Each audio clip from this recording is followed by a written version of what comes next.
ભાવનગરના શિહોરના રાજપરા ખોડિયાર તળાવ પાસેથી યુવકનો મૃતદેહ મળી આવ્યો। અજાણ્યા યુવાનનો મૃતદેહ હોવા અંગે પોલીસને કરવામાં આવી જાણ।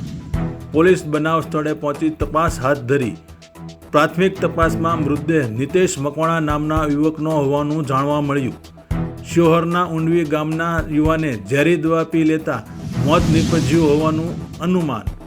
પોલીસે મૃતદેહને પીએમ અર્થે ભાવનગર શહેરની સર્ટી હોસ્પિટલ ખાતે ખસેડી વધુ કાર્યવાહી હાથ ધરી।